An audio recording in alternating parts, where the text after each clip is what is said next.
April is the cruelest month, presented by Science at NASA. In the opening lines to The Wasteland, T.S. Eliot wrote, "April is the cruelest month." You might agree if you live in the southeastern United States. Last April, a historic outburst of 202 tornadoes turned broad swaths of that part of the country into a disaster area. The event of April 27th and 28th, 2011, was the costliest convective storm in U.S. history, said Kevin Knupp, professor of atmospheric sciences at the University of Alabama, Huntsville. It wasn't just costly in terms of property damage. 316 people lost their lives. Of the 202 twisters that day, 62 tore through Alabama where Knupp works. 10 of them were ranked EF 4 and 5 on the enhanced Fujita scale. 3 tornadoes churned paths more than 120 miles long, and a large number of the twisters cut swaths more than a mile wide. Knupp saw the results firsthand, and he's been studying them ever since.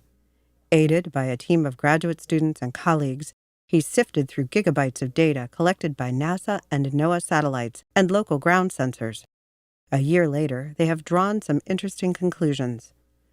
One discovery was how rapidly an EF5 spun up near the small town of Hackleburg, Alabama. The Hackleburg storm got its act together really quickly, says Knupp. This particular twister formed only 50 minutes after the underlying thunderstorm appeared. For comparison, the average time for tornado formation is 2 hours. The twister blasted through North Alabama with winds over 200 miles per hour, killing 72 people. Knupp's team believes that something called a thermal boundary set the stage for the birth of this killer. Cool, moist air on one side of the boundary formed a low cloud base, kind of like a wall, he explains. Warm air from the storm ran into the wall and swept upward. Updrafts are a key ingredient of tornadoes. In this case, updrafts as swift as 75 feet per second were recorded. They also noticed that many of the tornadoes seemed to cluster in space and time.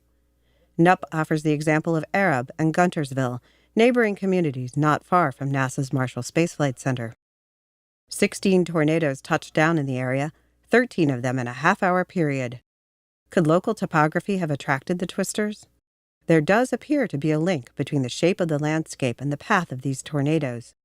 For instance, many damage tracks began on the downward slopes of mountains where winds are naturally fast-moving. The team also found signs of tornadoes moving through valleys where winds were channeled like a breezeway. This tornado topography hypothesis might seem obvious, but researchers have not always had enough data to test it. That is, not until April 2011.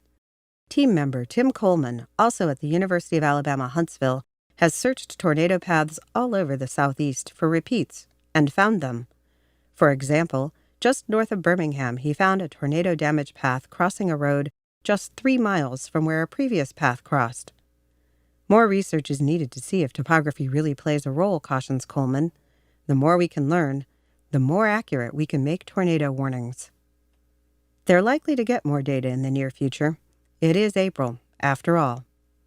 For more news about storms, on Earth and beyond, visit science.nasa.gov.